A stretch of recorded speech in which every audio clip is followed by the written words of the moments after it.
For those of you out there that need to hear this, it is time to leave that person, place, thing, whatever it is, that thing from the past that you have outlived. It's time to let it go, because you cannot save everybody. It just isn't possible, and you're only hurting yourself. So what's happening? This is me, Sprax, or Jimmy, or whatever you want to call me, because you don't know my real name, even though my real name is not hard to find.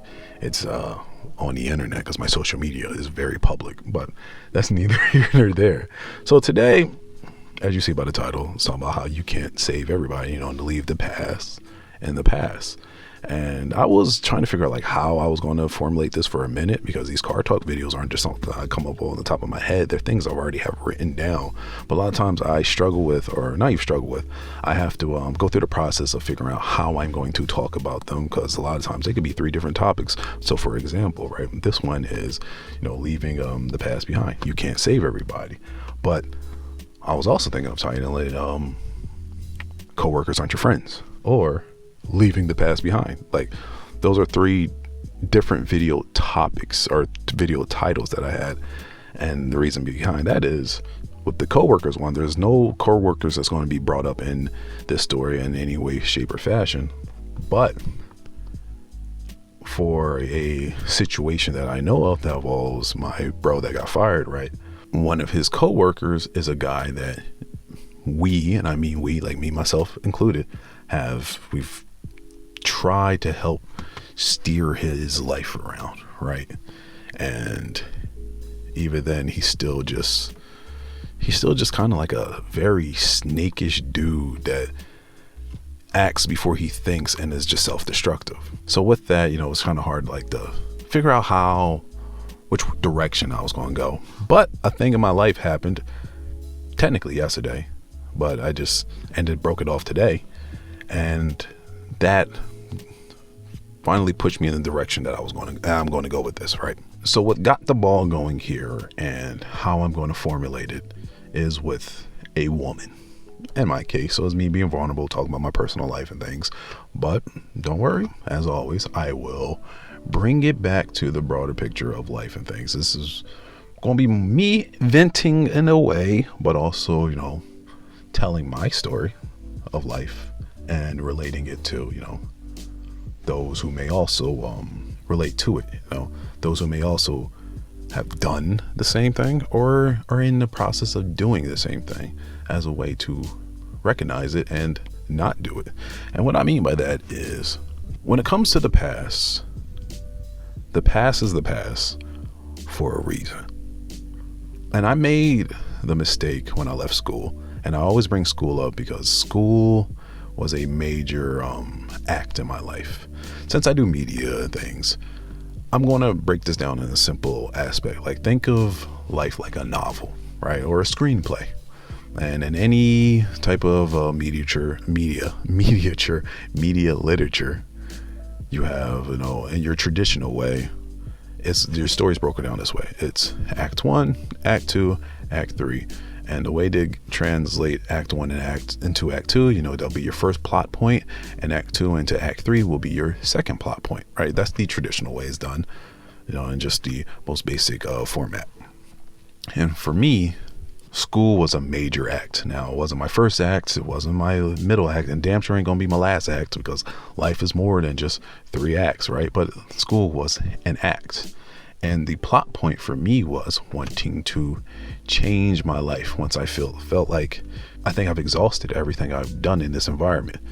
I think that plot point would be me being at Kohl's, just standing there, folding clothes, and realizing I don't want to be here anymore. And me going back to Trent and be like, I don't want to be here no more. Talking to my coworkers and other influential people, and even people passing. I brought this up before, the bus driver whose bus I would ride, the 608, who always told me that Trent will still be there. They would be the characters and people that played a part of my first plot point, or that plot point of wanting more, of deciding I want more, and then going to a different act in life, which would be going off to school. All this is important. Just bear with me. And then once I did that, that's where I grew exponentially and became, I guess, the person I should have always been, right? But after that, I went back home. Came back home because in my mind, it was easier this way, even though we really didn't have a home at that point because fam got evicted and stuff. So they're like kind of living at motels. But I'm like, well, I pay for expensive rent. I can just come back, help them out, eventually get a spot, show them the way because I'm doing things the right way. Maybe they'll listen now, right? That was the whole thought process. I know I've said this many times, but still got to bring that back. And my mistake in doing that was revisiting the past, because essentially for me, my mom and my sister were the past. We actually had a conversation about that in my last semester because I just wasn't talking to them at all. I was focused on, my thesis, focused on working, focused on, building my portfolio up, just being better, because when it comes to art and media, I want to be great at this stuff. And I just study it every day in and day out, just like I'll study football, like I'll study working out. Like it's something I have an obsession for because I really love what I do. And so I never talked to family, or I stopped talking to family because it was just, you guys aren't doing anything and you've been detrimental more than you've been helpful, especially later on in life. So I'm like, 29 at that point. So 25, 26, 27, that's when the dam broke and everything just became a toxic snowball, just picking up steam. And it was like, y'all are a problem now. But I revisited the past. And in revisiting the past, while being a person who isn't in the same mindset and the same mental place and not going the same direction, what ended up happening is, as I always say, part of the reason why I ended up doing this, I got fed up and frustrated. My money got hurt, a bunch of other things, yada, yada, yada. With this woman that, I know I said that so hard right there. I was like, this woman. So aggressive. I did not mean it like that. But with this woman, right? She had came into my life around the same time, actually. Used to talk previously, but then we stopped. And it's all, I wish I could talk about it, but it's so much involved. It is so much. Like, there were some lies, some other things, and yada yada yada, just things I can't speak on because it's bad. But we ended up I ended up forgiving because we had a conversation like later on. It has nothing to do with cheating or anything. It's actually, like I said, I can't speak on it, but it had a conversation, and blah blah blah blah blah. Like, we spoke on that. That's the past, right? So she comes back into my life. And the issue that I have with this person is that she's kind of like me. So I disappear a lot. I'm kind of a loner and everything else, but I communicate that. Like, if I disappear, you're going to know I'm going to disappear. Like, if there's something we need to get done, I'm going to be prompt and on time with it. I'm about my business. I'm about my time, but I'm also about being left alone. And she's kind of like me in that regard, except for her issue is she will flake. She won't communicate that. She will just disappear. And when a person does that and they don't communicate, it does tend to get annoying. Or when they flip-flop a lot, they say they want this and then they renege on it, and then they do this and do that, right? And there's some mental health reasons involved. So I'm not going to spill all their stuff, but it's also still at some point it's a conscious choice. Like, there's some of these things you make, it's just a conscious choice, and because you always pay attention. And she had a habit of lying a lot in the past, which was like, why? What are you lying for? It's unnecessary. So anyway, she ends up back in my life due to my bro and my birthday. I don't know how this came about. Like, thinking about it, I really don't know how it happened. Just one thing led to another, a few conversations, yada yada yada. Next thing you know, me, my bro, her, and a friend of mine, we're all at the bar celebrating my birthday like 2 birthdays ago. It just, so much happened, and we ended up speaking again, like just talking and blah blah blah and things. And quite honestly, just to keep a long story short, she didn't really change. So she's older now and has some things, positive things going for her and whatnot, right? But in certain aspects, she's worse. Still super flaky, still like super this, still like just bad. It's bad. And we actually sat down and had a serious conversation on like why this is. Because it's like, what are you doing? You say you want something from me, and then I give you that, and you're like, or I attempt to give you that, and then you start pulling away. And I'm not going to get into like the meat and potatoes potatoes of it. You know, I'm not going to get super personal, put all that stuff out there, because that's not what this is about. But being a bit vulnerable, some of it is about, you know, emotions. Like I'm not the most emotionally available person. So for me, attempting to do that feels so weird. It does, because I don't have that stuff, or through my interactions and disappointment through like family and stuff, I shut that off. It's one of the two, or maybe a combination, right? So with this person, you know, I'm not the most emotionally available, but I'm trying, and they're not the most emotionally available, but they're not trying. All right, they say they're going to, then they're not, and it's like, all right, we made some progress, but then we didn't. And the straw that broke the camel's back, when I was like, hey, you know what? But we sat down and had a very serious talk, and I'm like, figure out what you're gonna do, blah blah blah blah. You don't got to be committed to me, because I ain't committed to nobody besides myself. I really don't care. I know it seems weird, and that's something I'll talk about in a different video, but I really don't care about a lot of that stuff. One thing I realized is the way the structure of life is and things, I don't have interest in living the traditional way, because I'm not a traditional person. I don't subscribe to any of this. All this is made up society and everything. We've made it all up. So why am I playing by other people's rules when I could just live my way? That's how I feel. I was like, figure it out, yada yada yada, whatever. Good convo, or at least I thought it was. And, you know, made some leeway. I understood them more, especially with the mental health aspect of it. Not going to say what it is once again. What ends up happening is, it has something to do with their car. Their car is messed up. They don't take care of their car. So I could turn a wrench, and my bros are mechanics, and their car is like me having ridden passenger shotgun. That's shotgun, right? Yeah, me riding shotgun, passenger, whatever. Like their struts are bad, and I can feel it. I'm like, what is going on here? Their engine starts knocking and stuff. Is like, this is also terrible. So, you know, we call in some favors, have some people look at it, get that fixed. Tell her to order some shocks and struts, blah blah blah blah. Me and the bro, we're going to work on that, and it's not because of like, you know, anything other than like, you need to get this fixed. If I know you can't be close to me, and I just sit back and watch you just be self-destructive, like right around these vehicles that we live well, in my case I live in, but these vehicles that we drive in, these vehicles are, at the end of the day, they're still very dangerous. 1 ton, 2 ton, that's a lot of mass. If you crash in that, catastrophic injuries can happen, or death, you know, those type of things. So it's like, we're going to get this fixed. We'll get the parts, and don't hear from her. So now we're just sitting with her parts. And my bro was steadily getting frustrated. He's like, because these parts are just sitting here. He's like, she's doing it again. They're just sitting here.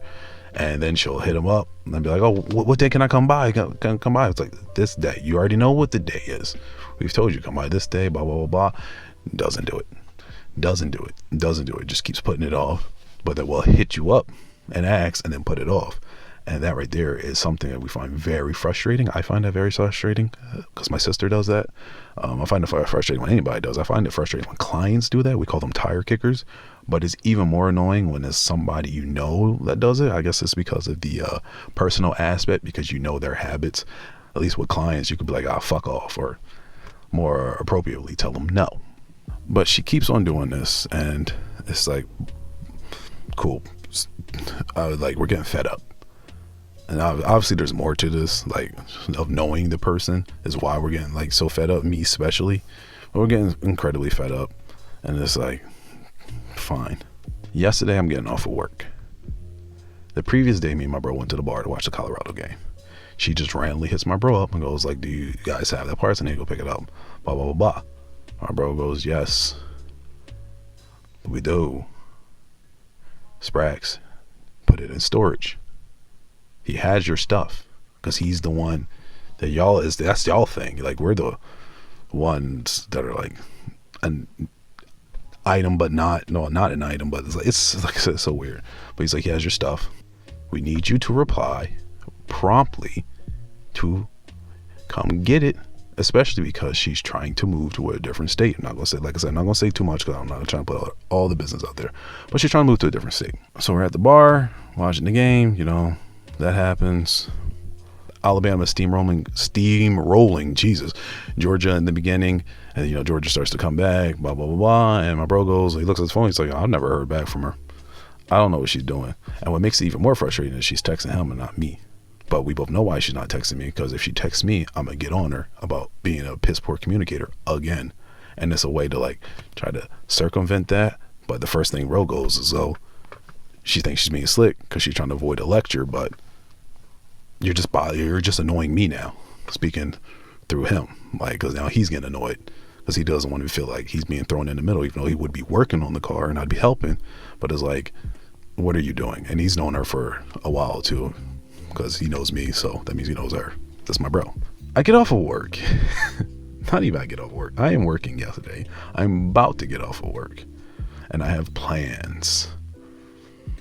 And I look to see a group chat that she starts with me and her and him, and goes, when can we meet up?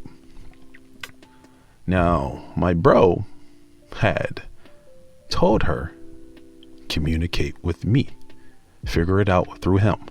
Instead of just messaging me, because mind you, she hasn't replied to any of my messages in a while, she creates a group chat as a way to get out of a lecture. And that immediately pissed my bro off. He texts me, he goes, this is some pussy shit. Oh, she's trying to avoid accountability, and so she makes a group chat. Like, I know what, bro? She needs to figure the fuck out. I'm done. I'm through with this. This is pissing me off. That's what he does. I get annoyed because I already have plans that day. I'm getting off of work. I'm gonna go work some more. I'm a very busy person these days because I'm back on the grind. So it's like, you really just thought that suddenly I'm just going to drop what I'm doing or something, or and just go around your schedule. You had an entire month, 2 months actually, to get all of this done. We have been sitting with these parts for 2 months. I've had those parts in storage for an entire month. This Bing could have happened, but because you're moving this week, now you're trying to pressure people on, can I get it? Can I get it? Can I get it? Can I get it? Can I get it? And for me, that was the straw that just broke the camera's back. And I was like, you know what? I'm sick of you.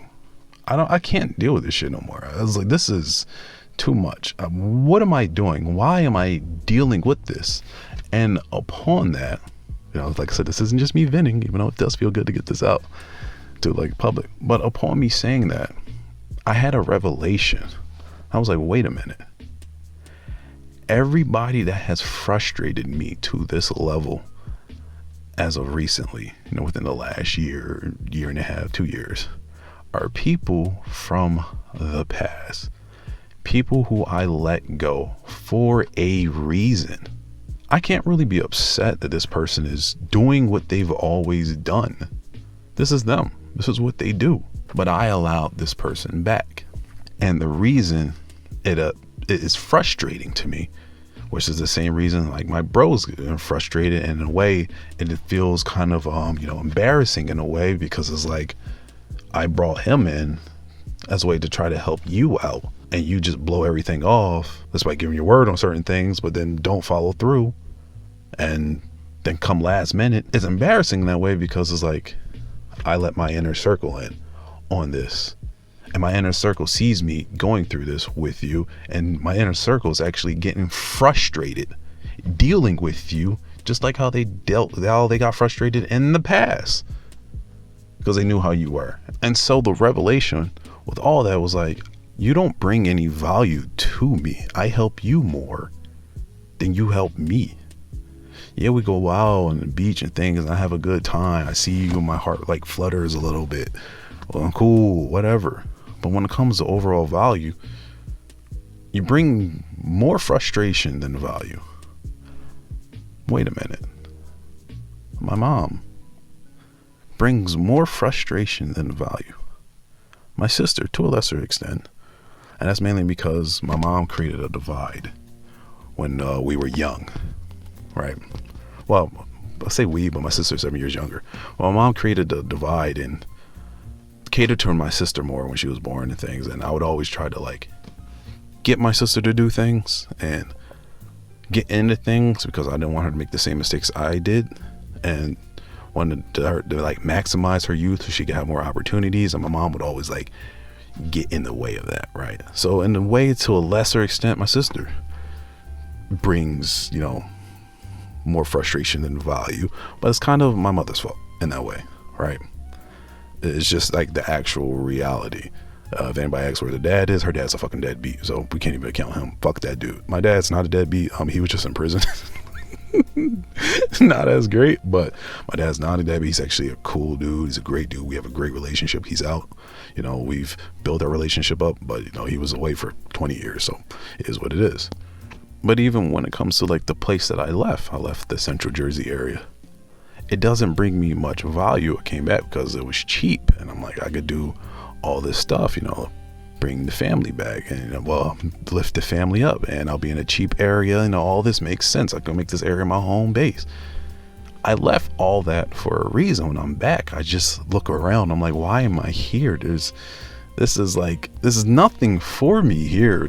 What am I doing here? Like, I find myself more angry and annoyed with how things are ran, and still seeing the same stuff over and over again. I'm like, this is just more frustration than worth, even though there are some pockets of worth, because I know how to navigate, and I found the communities and certain communities, and I'm working with them. Not even trying, I do work with them here and there as a way to like give them more of a spotlight.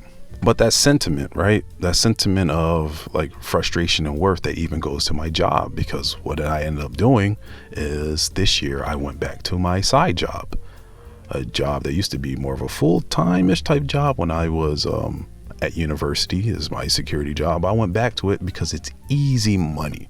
I only do 1 day a week. Well, this year I did 2 days a week, and then I'm back down to 1. But I'm like, it's easy side money. I don't really have to use a lot of brain power or anything. But going back to that job, I know this is my last year that I'm not coming back. I'm more frustrated and annoyed and irritated than anything when I'm there now, because that job has fallen apart to the brim. And I've been there like 5 or 6 years, off and on. Sometimes I take a year or 2 off. So I know how it was like, what it was ran like, and I know what it's like now. And the whole point of all this, right, is this woman in question, family, location that I mainly lived since I was 14 to what, 24, 23, whatever the word is, the job, everything, all these things were things from my past that I kind of went back to while still moving forward. My direction's going forward, but I slowed down a bit and allowed previous things back into. And those two things don't mix, because they're two different energies, two different wavelengths.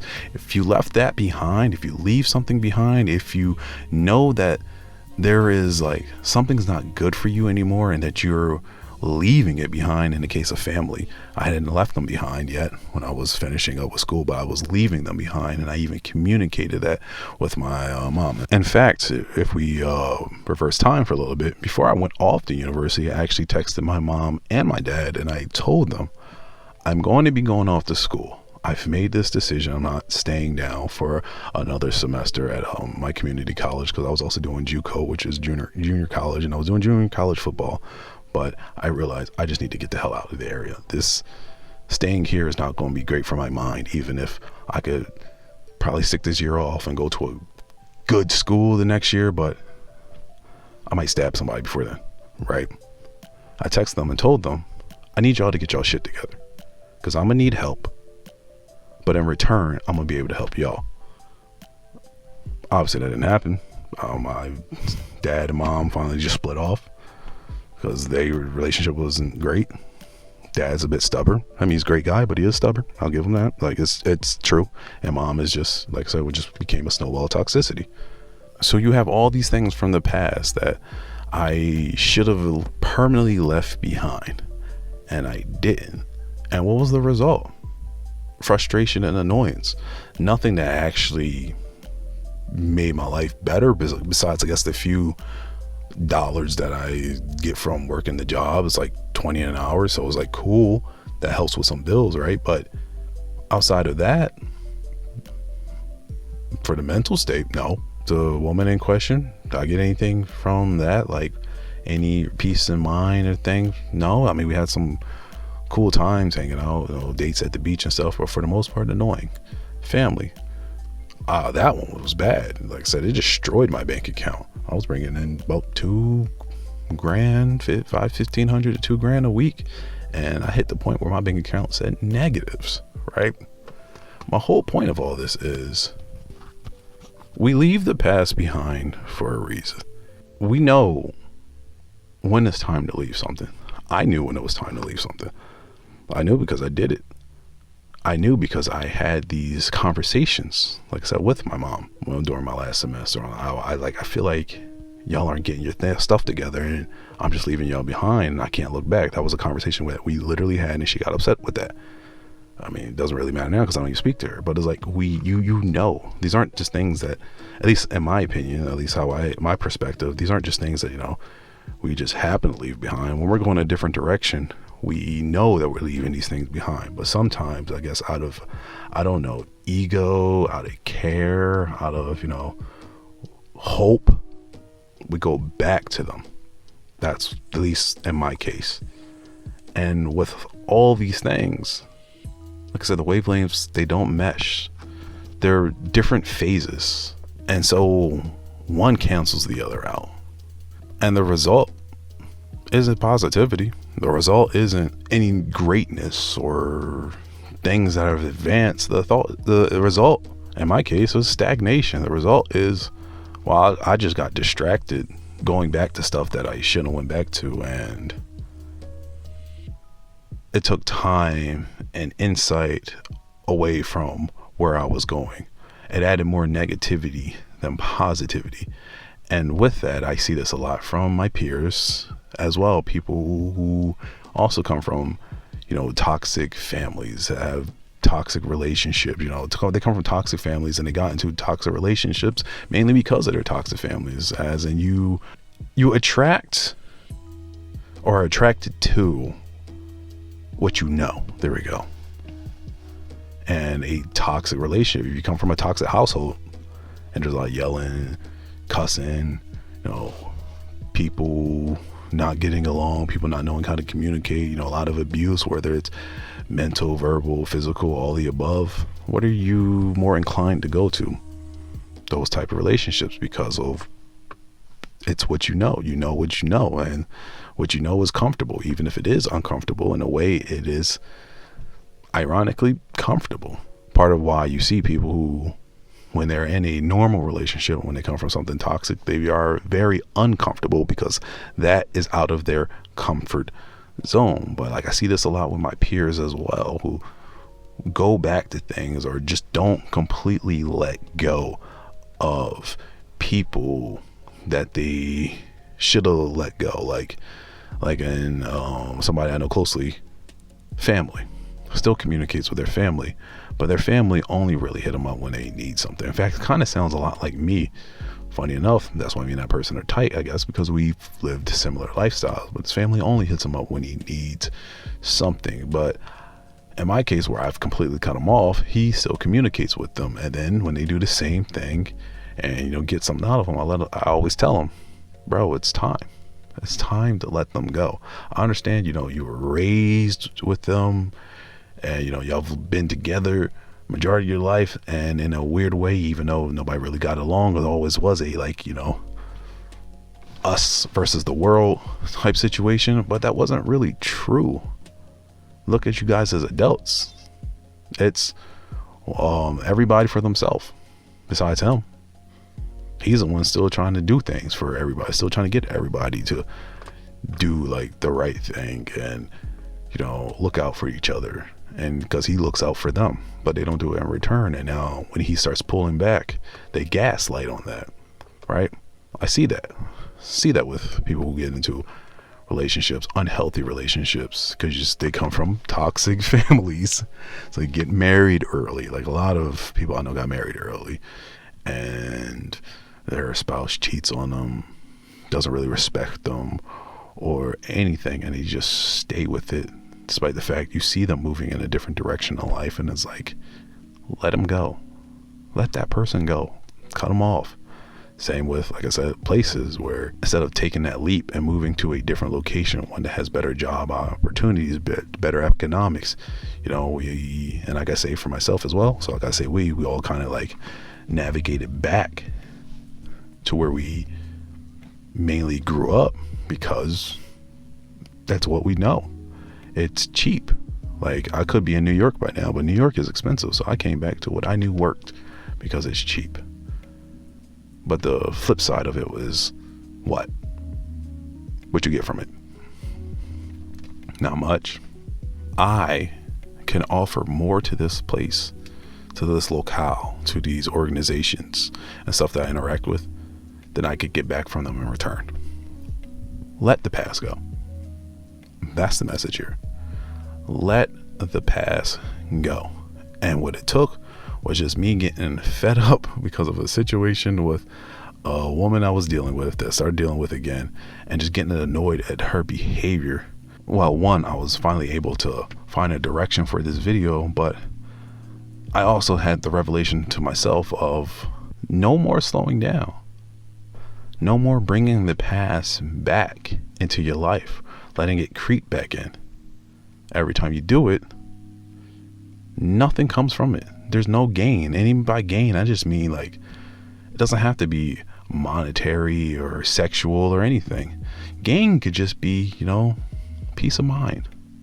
Do you add to my peace? Do you add to my growth? Do you add to what I'm trying to become? And if all those are no, then you're not part of the solution, you're part of the problem.